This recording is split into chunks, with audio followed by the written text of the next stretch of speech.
안녕하세요. 오늘도 한국에서 벌어진 초유의 사태인 윤석열 대통령의 비상계엄 내란죄에 대한 체포영장 집행에 대해서 이야기해 보겠습니다.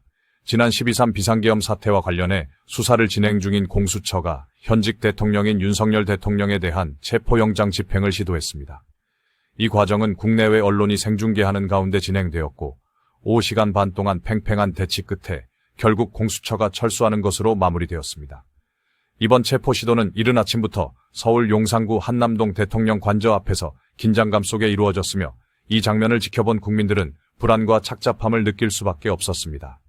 특히 공수처가 경찰 특수단 120명 등 총 150명의 인원을 동원했고 이에 맞서 경찰은 2,700명 이상의 경력을 동원해 경호에 나섰습니다.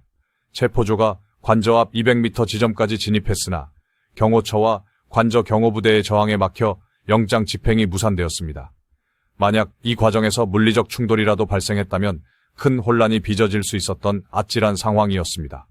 이 상황은 CNN, BBC 같은 해외 언론에서도 긴급 속보로 보도되었고 일본 주요 언론과 영국 가디언지 역시 현장을 집중 조명했습니다. 특히 윤 대통령 지지자들이 부정선거를 멈추라는 피켓을 들고 시위하는 모습이 외신에 보도되면서 대한민국이 마치 정치적 혼란에 빠진 국가로 비춰지게 되었습니다. 민주화와 경제 발전을 동시에 이루어온 대한민국이 이런 모습으로 국제사회에 비춰진다는 사실이 많은 국민에게 충격과 부끄러움을 안겨주고 있습니다. 더 큰 문제는 이번 사태가 단순한 체포 시도 실패로 끝난 것이 아니라 대통령 관저가 국론 분열의 상징으로 변했다는 점입니다.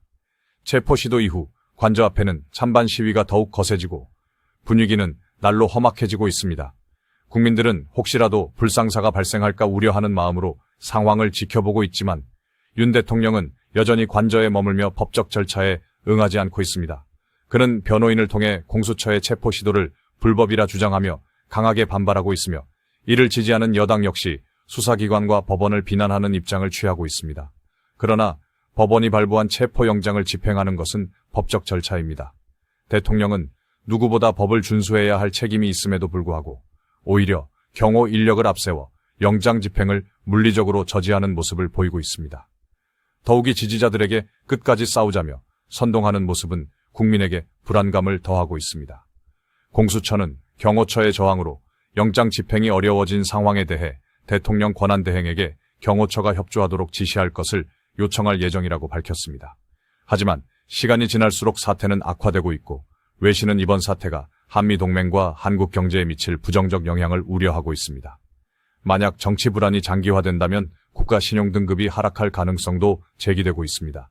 이제 남은 길은 대통령이 법적 책임을 회피하지 않고 수사에 응하는 것뿐입니다. 아무리 버틴다고 해도 법 집행을 피할 수는 없습니다. 지난 연말 비상계엄 사태로 국제사회의 이목을 끌었던 대한민국이 이번엔 대통령 체포 시도라는 초유의 사태로 또다시 주목받고 있습니다. 이제는 더 이상의 혼란과 망신을 피하기 위해 윤 대통령이 스스로 법 앞에 서야 할 때입니다. 국론 분열을 막고 국민 불안을 해소하기 위해서라도 대통령이 결단을 내리길 바랍니다. 더 이상 윤석열 대통령의 이런 막장극이 이어지지 않길 바라며 모든 사태가 평화롭게 해결되기를 기대합니다. 이상 전략TV였습니다.